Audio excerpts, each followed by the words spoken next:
Hi friends, இந்த வீடியோவில் வந்து நம்ம என்ன பார்க்க போகிறோம் அப்படின்னு கேட்டிங்கன்னா, இப்போ வந்து நம்மளோட குட் பேட் அக்லி திரைப்படத்தை பார்த்துட்டு வந்து நம்மளோட தல அஜித் வந்து என்ன சொன்னாங்க அப்படின்ட்டு வந்து ஆதிக் ரவிச்சந்திரன் வந்து லேட்டஸ்ட் இன்டர்வியூ வந்து சொல்லியிருக்காங்க.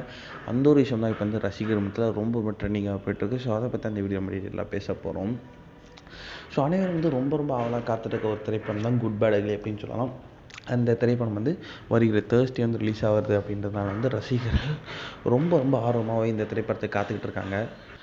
கண்டிப்பாக நம்மளோட தல அஜித்தோட ஓஜி ஃபேன்பாயான ஆதிக் கேட்குறாங்க அப்படின்றதுனால கண்டிப்பாக பெரிய சம்பவங்கள் இந்த திரைப்படத்தில் இருக்குது அப்படின்னு சொல்லலாம்.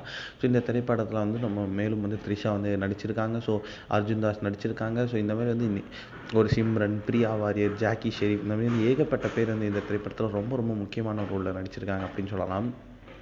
ஸோ இந்த திரைப்படத்துக்கான ப்ரொமோஷன் பேட்டிகள்லாம் வந்து இப்போ வந்து நம்மளோட ஆதிக் ரவிச்சந்திரன் ரொம்ப ஈடுபாடாக வந்து இப்போ வந்து வேலை செஞ்சுட்ருக்காங்க. ஸோ அப்போ வந்து லேட்டஸ்ட்டாக வந்து ஒரு பேட்டியில் வந்து குட் பேட் அக்லி திரைப்படத்தை பார்த்துட்டு அஜித் என்ன சொன்னாங்க அப்படின்ட்டு கேட்கப்பட்ட கேள்விக்கு, ஸோ சார் ரொம்ப ஹாப்பி, படத்தில் ஆரம்பத்துலேருந்து எனக்கு எவ்வளோ சப்போர்ட் கொடுத்தாரோ அதே அளவுக்கு தான் இப்பவும் கொடுத்துட்ருக்காரு, என்னை ரொம்ப கம்ஃபர்டபுளாகவே பார்த்துக்கிட்டாரு, ஸோ ரொம்பவே சப்போர்ட் பண்ணார், இயக்குனருக்கு என்ன தேவையோ அதை செஞ்சு கொடுங்க அப்படின்றது எப்பயுமே வந்து தயாரிப்பாளர்கிட்ட சொல்லிகிட்டே இருப்பார். ஸோ சார் வந்து இந்த திரைப்படத்தை பார்த்து ரொம்ப ஹாப்பி அப்படின்ட்டு சொல்லிட்டாங்க.